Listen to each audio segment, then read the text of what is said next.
Hi, I am Sophia. Welcome to True Payback, where story hits different. Hit subscribe. Let's dive in. There is a specific kind of silence that settles over a Thanksgiving table when a father decides his daughter is the entertainment. I had felt that silence every year for as long as I could remember. The moment conversation shifted, the moment eyes moved toward me, the moment my father cleared his throat and found his opening. Some families argue about politics. Some argue about religion. Mine argued about whether I was a liar. My name is Danielle Mercer. I am 31 years old. And for the better part of a decade my family believed, genuinely, completely, without question, that I had fabricated my entire professional life. It started the way most family myths start, with a single comment that went unchallenged.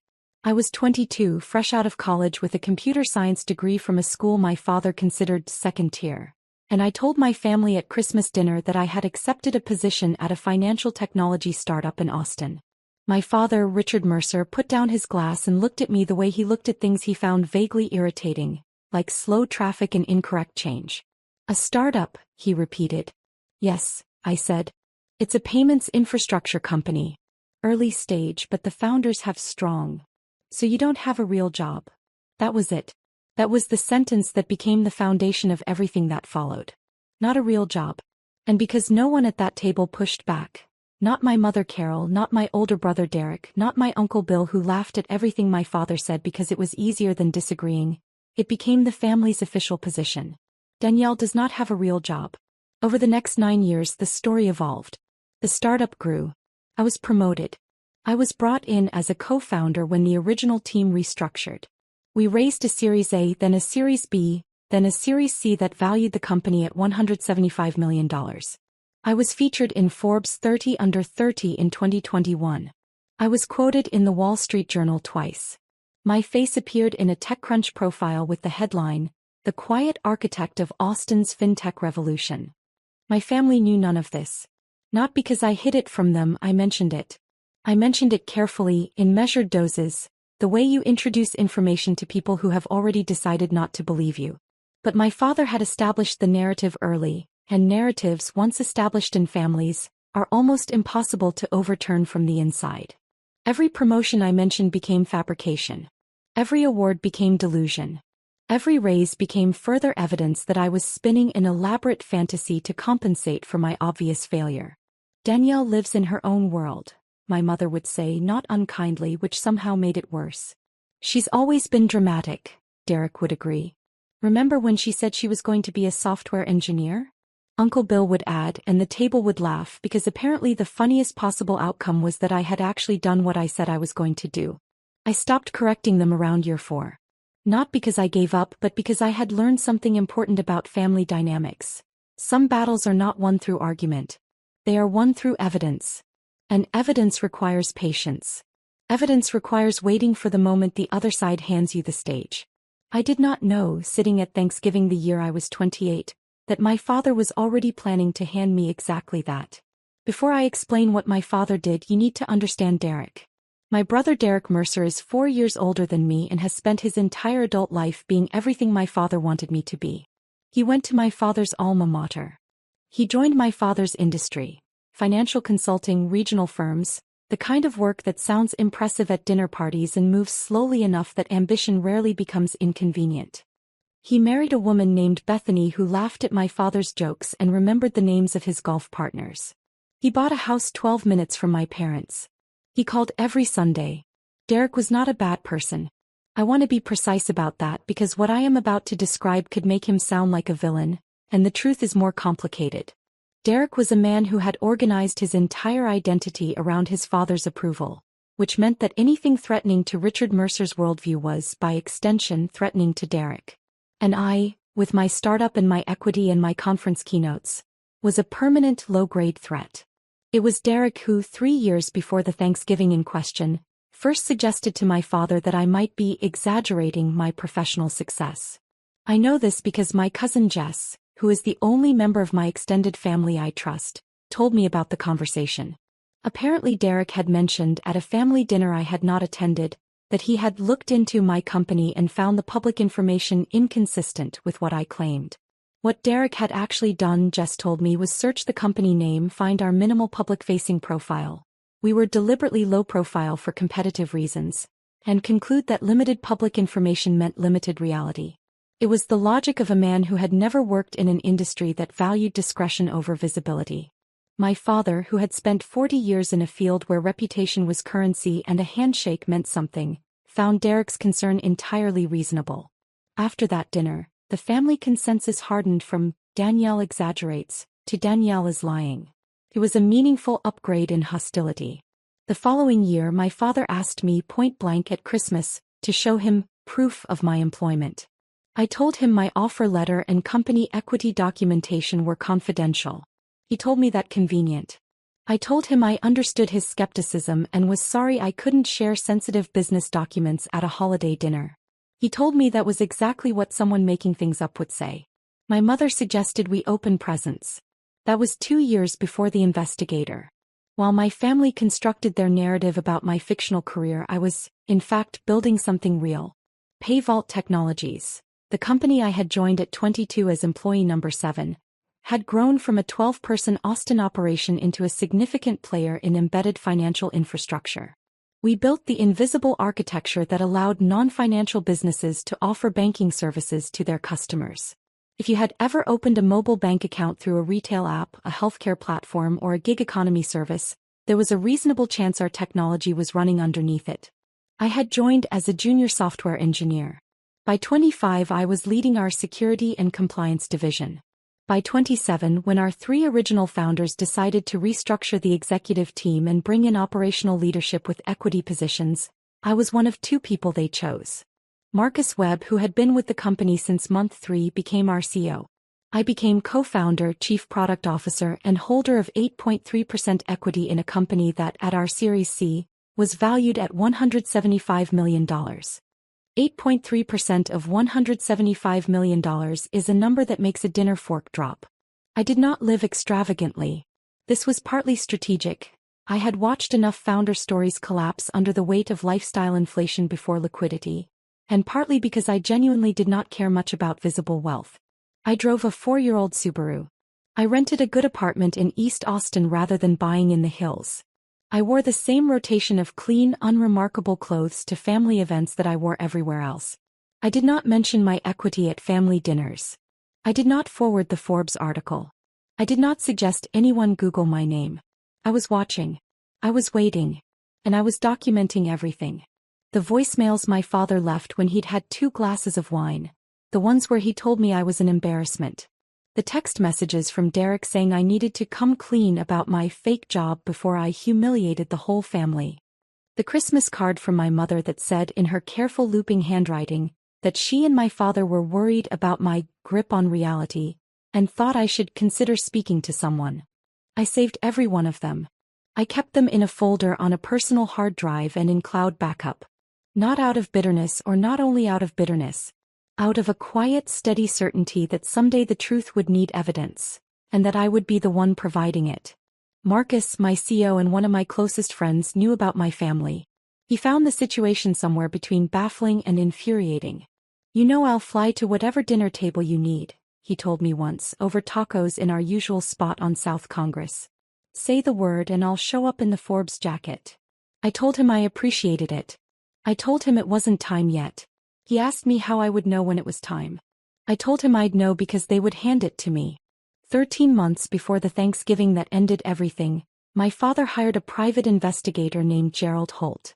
I know the details of this because Gerald Holt told me himself later, and because his billing records became part of the legal documentation that followed. My father paid a $3,500 retainer, with a final invoice of $10,200 total. Gerald Holt had 23 years of investigative experience, including 11 years with the FBI's Financial Crimes Division before he went private. He was thorough, methodical, and, as it turned out, professionally obligated in ways my father had not considered when he wrote the check. My father's stated objective, according to the engagement letter Gerald showed me, was to verify or disprove the professional claims made by subject Danielle R. Mercer, including but not limited to employment status, company co-founder claims, equity holdings, and award recognitions. He wanted documentation. He wanted something concrete he could put on the table and say, "Here it is. Here is the proof that your daughter has been lying to us for 9 years." He got documentation. Just not the documentation he expected.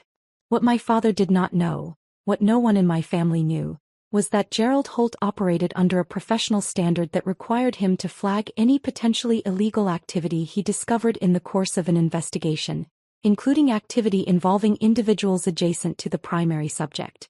This was not a legal requirement in every jurisdiction.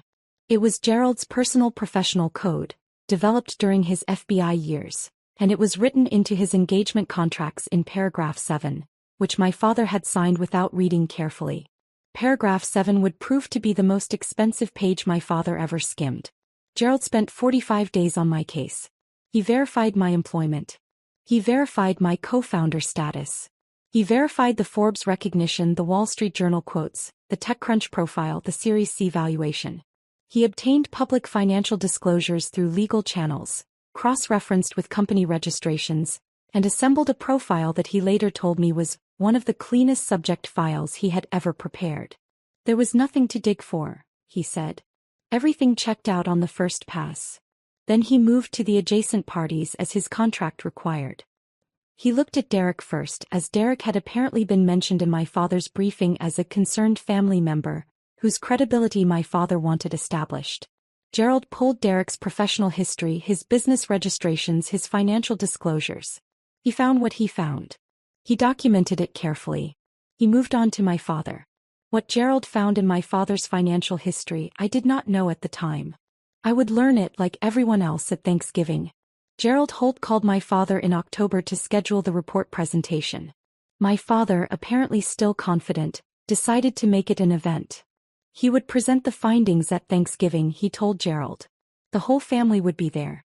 It would be the moment of final, definitive exposure. Gerald said he would attend. He did not tell my father what was in the second folder.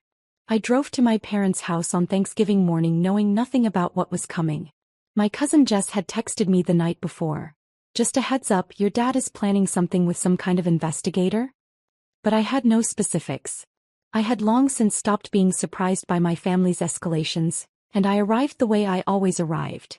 Calm, quiet, carrying a pie I had ordered from a bakery because I had learned years ago that homemade contributions were criticized and store-bought ones were accepted without comment. My mother hugged me briefly at the door. Derek and Bethany were already in the living room. Derek gave me the nod that substituted in our family for warmth. My Aunt Patricia and Uncle Bill were at the kitchen island, Bill already on his second beer at 11 in the morning. My grandmother, Nora, was at her usual chair by the window, the only person in the room I genuinely loved being around. Jess, her daughter, shot me a look when I walked in that I filed away. And there, seated in the formal dining room with a briefcase and a glass of water, was a man I had never met.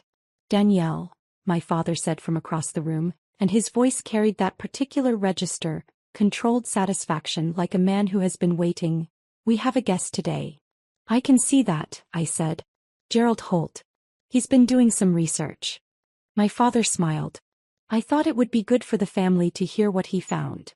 I set the pie down on the kitchen counter and walked to the dining room. I shook Gerald Holt's hand.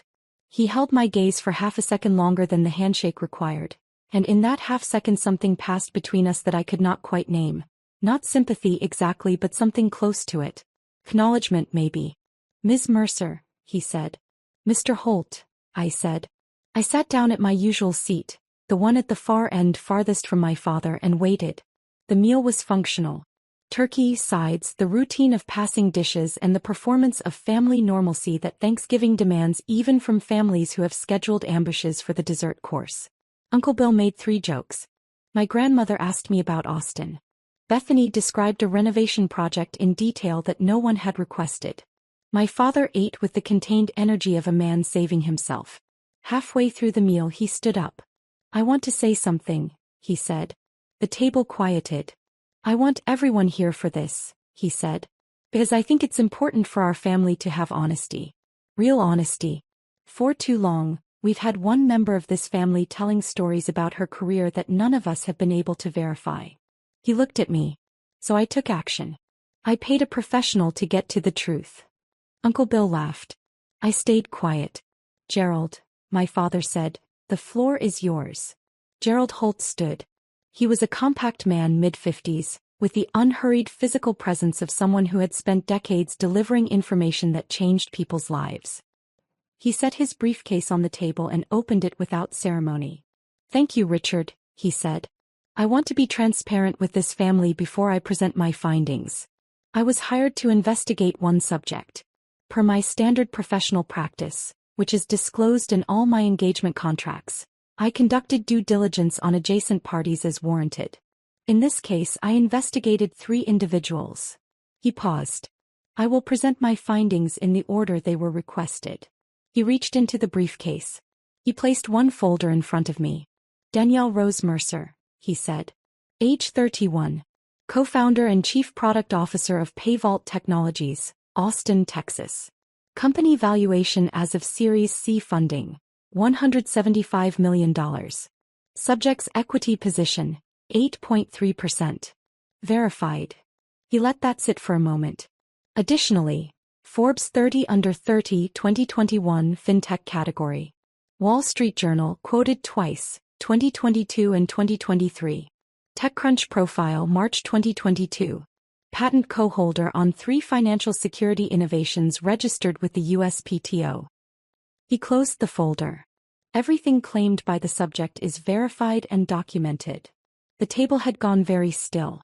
My grandmother made a small sound that might have been a laugh. My father's jaw had tightened, but he had not moved. He was recalibrating. I could see it happening in real time. The story he had built, the confidence he had carried into this room, adjusting to accommodate facts it had not expected. "Now," Gerald said, and he turned to my father. He placed the second folder down. Dad's fork dropped. Gerald Holt did not rush. That was the thing I remember most clearly about the next 4 minutes. He did not perform urgency or drama. He simply read his findings the way he had read mine, in the same measured voice, with the same factual precision. "Richard Thomas Mercer," he said. Age 63. Financial consultant, Mercer Advisory Group, LLC. He opened the folder. In the course of verifying adjacent financial records, I identified a pattern of transactions that warranted further investigation. Specifically, between 2018 and 2023, approximately $340,000 in client funds were moved through a series of shell accounts registered to LLCs with no active business operations. These transactions are inconsistent with standard fee structures and were not disclosed to the clients in question. My father said, "That's..." "I'm not finished," Gerald said, and my father stopped. Additionally, I identified Derek Allen Mercer, age 35, in connection with 2 of the same LLC registrations. Mr. Derek Mercer appears as registered agent on both entities. The timeline of registration corresponds to the period in which he worked directly under his father's advisory firm. Gerald turned to Derek. "That documentation is in the 3rd section of the report." Derek's chair scraped back from the table. Bethany put her hand on his arm. My mother said, "Richard, what is he?" "These findings," Gerald continued, "were required by my professional obligations to be disclosed. I have already filed a preliminary notification with the Texas State Securities Board, as required by statute when a licensed investigator encounters evidence of securities fraud. A copy of the full report was transmitted to their office this morning." He closed the folder. "I wanted to present these findings to the family first as a courtesy. The board will be in contact." The room was completely silent. My Uncle Bill had put down his beer.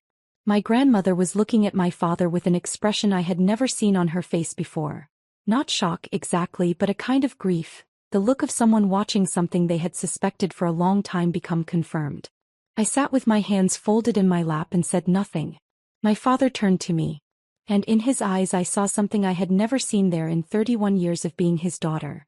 Not apology, not quite, but the specific look of a man who understands in a single terrible moment the full weight of what he has done. He had spent $10,000 and a year of planning to expose me.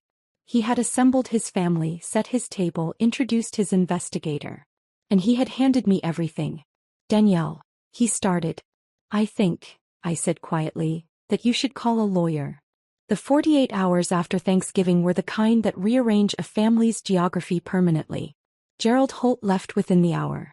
Before he went, he paused beside me in the hallway and said, "I want you to know I did everything I could to present this professionally." I told him I believed him. I told him I appreciated it. I meant both things. My father called 2 lawyers before Friday morning.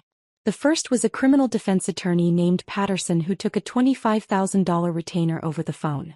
The second was a civil attorney his firm had used for contract disputes who told him, after reviewing Gerald's preliminary findings, that the situation was significantly more serious than a contract dispute. Derek drove home that night without speaking to anyone. Bethany texted me at 11 p.m. I do not know what she was hoping I would say. I did not respond. My mother called me on Friday afternoon. She was crying, which was not in itself unusual, but the quality of the crying was different. Not manipulative, not performative, which were the 2 varieties I had learned to identify over the years. It was the crying of someone who was genuinely lost. "I didn't know," she said.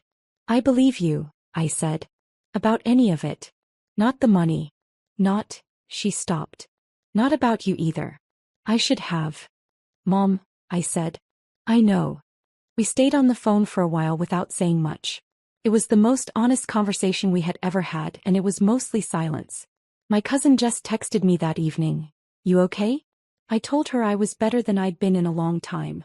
The Texas State Securities Board investigation moved with the slow, grinding inevitability that all regulatory actions move. Over the following 4 months, it expanded. The original $340,000 figure grew as forensic accountants traced additional transactions through the LLC network. The final number, which appeared in the civil complaint filed in March, was $612,000 across 9 client accounts over 6 years. My father was not a monster. I want to say that plainly because the temptation when telling a story like this is to flatten people into their worst actions, and my father was more than his worst actions. He was also a man who had coached my youth soccer team and made the best scrambled eggs I had ever eaten and sat with me once, when I was 9 and frightened, through an entire thunderstorm without saying a single impatient word. He was a man who had made terrible decisions. Decisions that hurt people who had trusted him, and who was now living inside the consequences of those decisions. But he was also the man who had told me for 9 years that my career was a fantasy. Who had spent $10,000 trying to prove I was a liar. Who had assembled my family in his dining room for what he intended to be my humiliation. Those things were also true. Both could be true simultaneously. I had learned, over 31 years, to hold the complexity without letting it confuse me about what was real. My father received a civil settlement requirement of $612,000 in client restitution, paid through the liquidation of the advisory firm and the refinancing of my parents' home. His financial consulting license was revoked. He avoided criminal prosecution. His attorney negotiated skillfully, and the clients, most of whom simply wanted their money back, agreed not to pursue criminal referrals once the civil process was completed. Derek was removed from the LLC registrations prior to the formal complaint, a legal maneuver his attorney executed quickly enough to keep him out of the direct line of the investigation. He resigned from his own firm in January, before the news became widely known in their professional community. He and Bethany moved to Nashville in the spring, which is where people in my family's social circle apparently go to start over. My parents sold the house in April. They moved to a smaller property 2 towns over, which my mother told me when she called to give me the address, felt more honest. I did not know what to do with that phrase. I kept it the way I kept things. Marcus flew in from Austin 3 weeks after Thanksgiving, not because I asked him to but because he wanted to.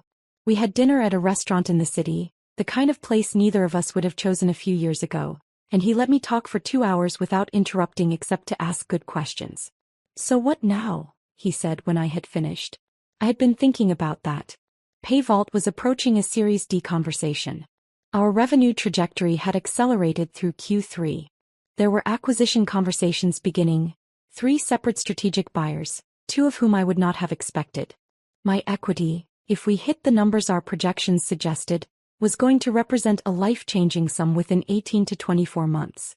None of that was guaranteed, but the work was real and the foundation was solid, and I had built it with Marcus and our team 1 careful year at a time.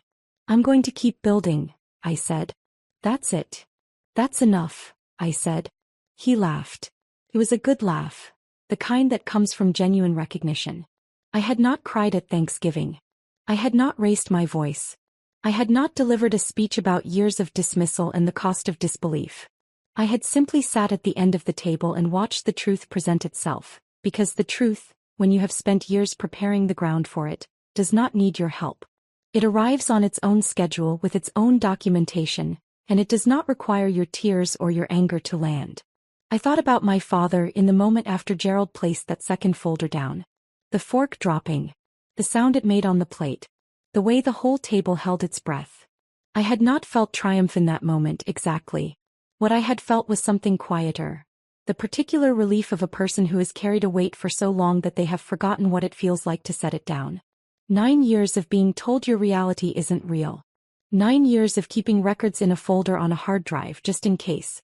9 years of arriving at tables where the chair was always a little too far from the warmth. The weight was down.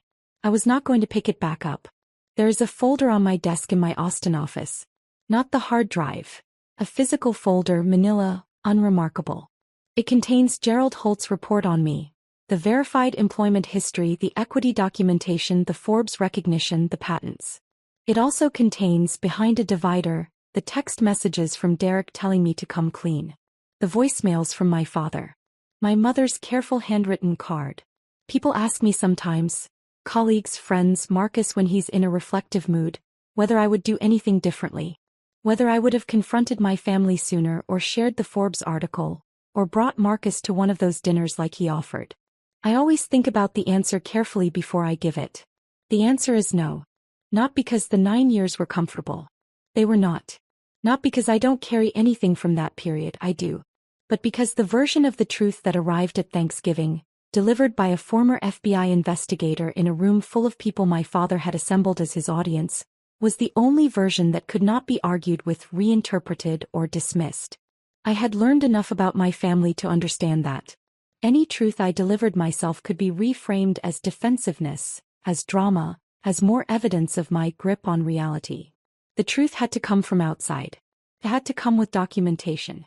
It had to come when they had already committed to the stage. My father gave me the stage. He paid $10,000 for it. He invited the audience. He introduced the speaker. I just sat quietly and let the investigator do his job. The folder stays on my desk. Not as a trophy, I am not interested in trophies. But as a reminder of the thing I most want to remember. That the truth, when you build it carefully and protect it patiently, does not need you to fight for it. It fights for itself.